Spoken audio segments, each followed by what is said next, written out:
नमस्कार, मैं हूं वीरेश सिंह। आईटीआई के टॉक शो में आपका स्वागत करता हूं। आज चलिए वीरेश की पाठशाला में मैं आपको ईडी प्रैक्टिकल -1 की सच्चाई बताऊं।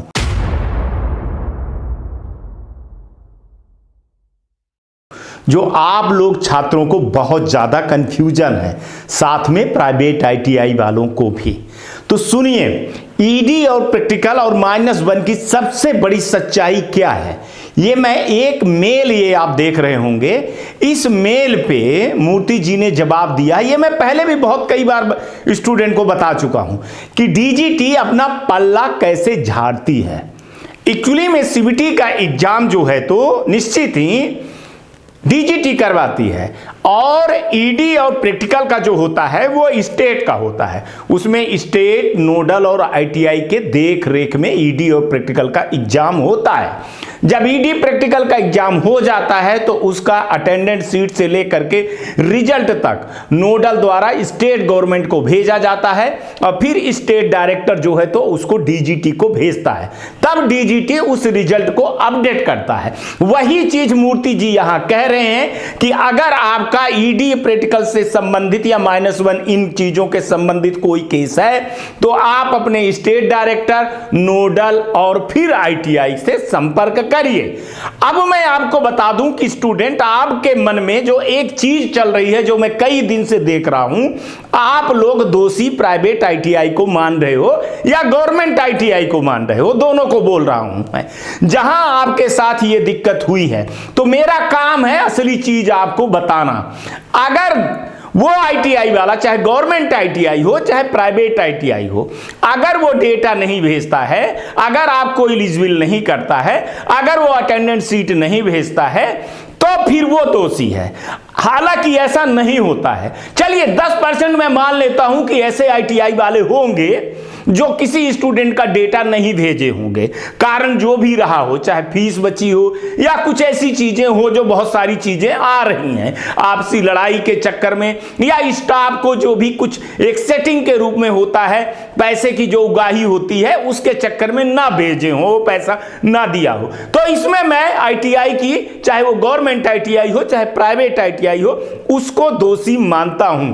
लेकिन मैं आपको बड़े दावे के साथ कह रहा हूं कि बाकी आईटीआई वाले, खास तौर से प्राइवेट आईटीआई वाले, 90% ये गलती कभी भी नहीं करते हैं कि स्टूडेंट का डेटा अटेंडेंस ना भेजें, क्योंकि वो जानते हैं कि अगर मैं नहीं भेजा तो ये लड़का जो है तो अगले बार एडमिशन नहीं करवाएगा। तो और ऐसा सोचता भी नहीं। इंसानियत इतनी नीचे नहीं गई हुई है, आप समझिए। आपको लगता होगा कि मैं पैरवी कर रहा हूं, लेकिन मैं पैरवी नहीं कर रहा हूं। जो असलियत है वो चीज मैं बता रहा हूं। हाँ, और कई दोष हो सकते हैं, उस पर आगे चर्चा कर लेंगे, लेकिन ईडी प्रैक्टिकल का जो मामला है उसको मैं बात बता रहा हूं कि अगर फिर नोडल ने नहीं भेजा, कहां नहीं भेजा? स्टेट में, और स्टेट ने नहीं भेजा कहां? डीजीटी में, तो फिर आपका -1 और आपका रिजल्ट अपडेट नहीं हो रहा है। और अगर स्टेट ने भेज दिया है और डीजीटी अपडेट नहीं कर रहा है तो फिर दोषी डीजीटी है। इसीलिए मैंने, आप लोग अभी से देख रहे हो, अगस्त के समय पे, जुलाई अगस्त के समय पे, अगर आप मेरा वीडियो देखे होंगे जो पुराने होंगे, तो मैंने बोला था कि आरटीआई लगाइए, आरटीआई लगाइए और सीएम हेल्पलाइन पे शिकायत करिए। अगर आपके साथ में ऐसा कुछ हो रहा है तो आरटीआई कहां लगाइए? अपने स्टेट में लगाइए और उनसे जानकारी मांग लीजिए। महीने भर के अंदर जानकारी मिल जाती है कि अगर डेटा नहीं चढ़ा तो उसका कारण क्या है, साफ साफ चीजें आ जाती हैं। जब वो आ जाए तब आपको सीएम हेल्पलाइन पे शिकायत करना था, तो उस पर कार्रवाई होती, चाहे वो नोडल होता, चाहे वो आईटीआई होती, और चाहे वो अन्य कोई व्यक्ति होता।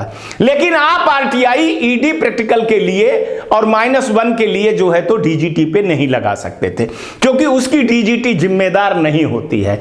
स्टेट पैसा लेता है एग्जामिनेशन फीस की और वही जो है तो एग्जाम करवाता है, इसलिए साफ साफ डीजीटी अपने को इसमें बचा लेती है।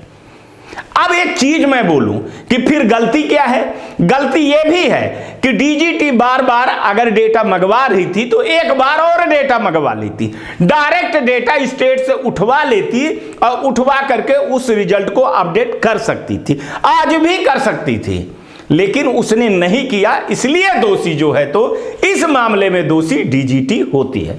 अब देखिए, सुनिए, एक वकील की बात सुनिए, एडवोकेट की बात सुनिए, फिर आगे बताता हूं आपकी राइट के बारे में। जैसे सबको राइट्स मिलते हैं, ऐसे ही स्टूडेंट्स को भी राइट्स हैं और हर स्टूडेंट को अपने ये राइट्स पता होने चाहिए। और ये राइट्स स्टूडेंट्स को देता है हमारा कॉन्स्टिट्यूशन।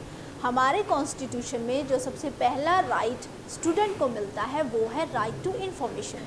अब राइट टू इन्फॉर्मेशन में उसे ये राइट है कि वो इन्फॉर्मेशन ले सकता है अपनी आंसर शीट को लेकर।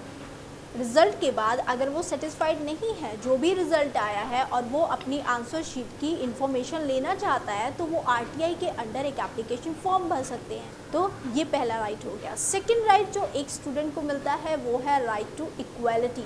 हमारे कॉन्स्टिट्यूशन के अब ये आरटीआई आपको लगाना था और आरटीआई लगा करके आपको सीएम हेल्पलाइन में शिकायत करना था। बहुत सारे लोग पूछ रहे थे कि क्या डीजीटी ने, अगर ये अफसर लोग दोषी हैं तो क्या डीजीटी कार्रवाई नहीं कर सकती।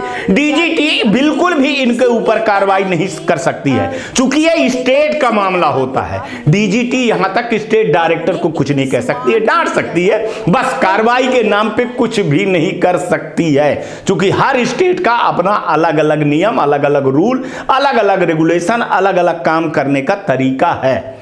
हाँ, अगर ये दोषी थे या आईटीआई वाला दोषी था या नोडल दोषी था तो उस पर जो है तो स्टेट डायरेक्टर सीएम हेल्पलाइन पे आप शिकायत करते तो यहां तक कि स्टेट डायरेक्टर पे भी कार्रवाई होती।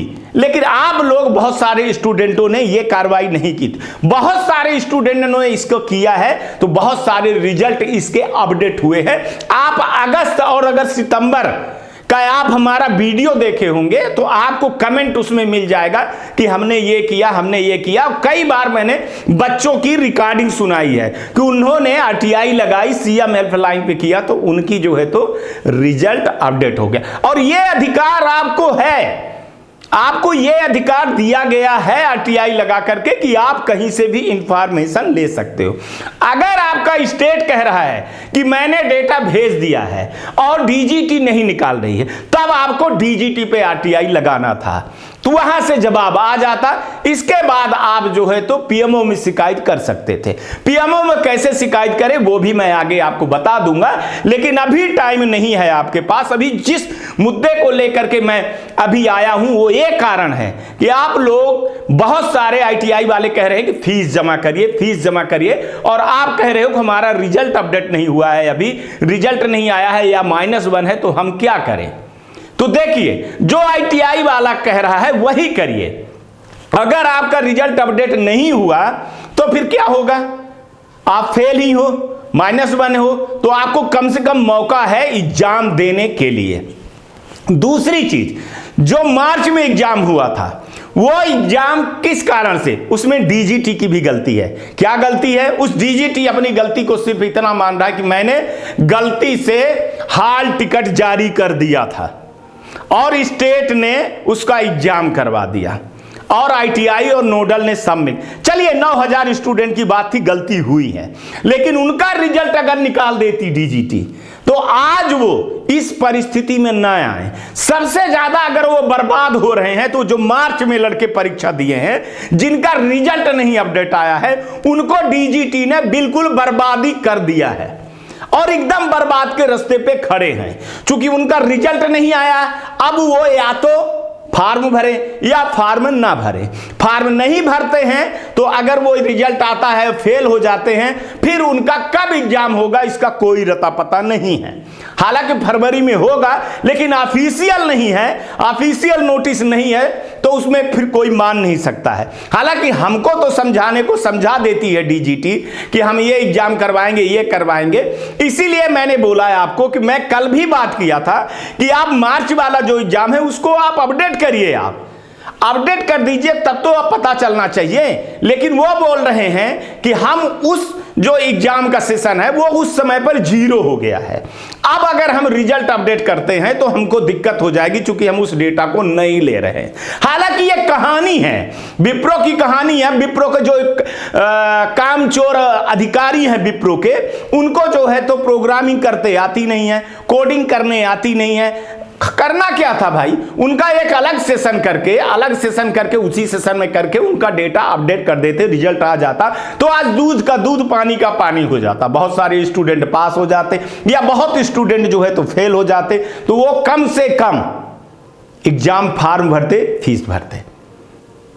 अब इस पर डीजीटी बहुत बड़ी दोषी है, ये 9000 छात्रों का जिनका रिजल्ट नहीं अपडेट किया। लेकिन बोले तो बोले कौन, आवाज उठाए तो उठाए कौन। अगर आप मेल करते हो तो सीधे सीधे आपको ये बोल देते हैं। अब जो कह रहे हैं कि मार्च वाला है, वो कह रहे हैं कि ईडी प्रैक्टिकल का जब रिजल्ट निकलेगा तब हम अपडेट करेंगे। तो मैंने उनसे सवाल किया कि सर ईडी प्रैक्टिकल का रिजल्ट निकलेगा जब, तब अपडेट करेंगे और लड़के फेल हो जाएंगे। तो मेरे को बोला गया साहब अभी वाले भी तो लड़के फेल होंगे, अभी जरूरी है कि 100% लड़के ईडी और प्रैक्टिकल में पास हो जाएंगे, तो उसमें भी लड़के जो सप्लीमेंट्री आएंगे उनको भी जब चांस मिलेगा तब उनके साथ चांस देंगे। ठीक है, बात सही भी है कि अगर ये भी लड़के जो अभी देंगे एग्जाम तो वो भी लड़के तो फेल होंगे, उनके साथ में किया जाएगा। लेकिन इसमें एक चीज मैं बोलूंगा कि अगर रिजल्ट अपडेट हो जाता तो मानसिक रूप से लड़के तैयार हो जाते। और यही मैं बार बार कह रहा हूं कि 9000 में 9 लड़के हैं मेरे पास, बाकी 8951 लड़के कहां हैं मेरे को नहीं पता है, भगवान जाने। ठीक है, लेकिन सही सही चीजें जो है तो आप लोग दोस्त प्राइवेट आईटीआई के दे रहे हो। प्राइवेट आईटीआई वाला मेरा कोई रिश्तेदार नहीं है, मैं प्राइवेट आईटीआई की मजबूरी को समझता हूं। आप लोग इस समय पर स्टूडेंट जो आपके नजरिए में प्राइवेट आईटीआई वाला विलन है, जहां विलन है वहां मैं खोद खोद करके ले आता हूं, दिखाता हूं, बताता हूं। लेकिन जहां नहीं है, उसकी गलती नहीं है, तो हमारी एज ए पत्रकार ये जवाबदारी बनती है कि जो सच है वो सच को दिखाया जाए। और आप खुद सोच लीजिए, ये मेल पे क्या लिखा हुआ था, मूर्ति जी ने खुद मेल भेजा था लड़के को, जिसमें लिखा था कि अगर आपका ईडी प्रैक्टिकल का मामला है तो आप स्टेट, नोडल और आईटीआई से संपर्क करिए। अगर आप जो स्टूडेंट सवाल कर रहे हैं, अगर आप आईटीआई लगाए होते तो आप समझ जाइए आपको दूध का दूध पानी का पानी हो जाएगा। बहुत सारे लड़कों को, स्टूडेंट को अगस्त में ये प्रॉब्लम थी कि हमारे आईटीआई वाले ने नहीं ये किया है। मैंने वो काम किया, उनके मन से ये चीज निकाली कि असली गुनहगार जो है उस पे उंगली उठाइए, बाकी पे नहीं उठाइए। और हर आईटीआई वाला ऐसा नहीं करता है, कुछ करते हैं, मैं मानता हूं। अब देखिए, हरियाणा की एक लड़की थी, उसका रिजल्ट था 95%, लेकिन वो प्रैक्टिकल में फेल। तो ये होता है, पैसा मांगा, उससे 2000 रुपए मांगे, नहीं। गवर्नमेंट आईटीआई की थी, आप बताइए इसमें प्राइवेट आईटीआई कहां थी? मैं 100 में दिखाया हूं, अगर जनाब आपको देखना है तो देखिए, मैं किसी को नहीं छोड़ता हूं। इसीलिए बोल रहा हूं कि इस सच्चाई के बारे में आप जानिए और आप अपने अधिकार को जानिए, आरटीआई का प्रयोग करिए और सीएम हेल्पलाइन पे शिकायत करिए। आगे के लिए तैयार रहिएगा, जो आगे स्टूडेंट आने वाले हैं उनके लिए तैयार रहिएगा। क्योंकि देखिए, अब जो है तो 5 तारीख तक, अब आज नया साल हो गया, आ गया है ना, नए साल की सबको बहुत बहुत बधाई हो। अब मंडे से, ट्यूसडे से काम चालू होगा, अफसर लौटेंगे। 5 तारीख तक स्टेट का डेटा मंगवाया जा रहा है और हर स्टेट अपने अलग अलग हिसाब से फीस ले रहा है। ये कोई डीजीटी का इसमें नियम कानून नोटिस नहीं लगेगा, ठीक है ना। इसमें स्टेट डायरेक्टर अपने अपने जगह पे अपने अपने बच्चों की फीस इकट्ठा कर रहे हैं। जैसे इकट्ठा कर लेंगे तो स्टेट डायरेक्टर से डेटा मंगवाया जाएगा और वो डेटा आएगा।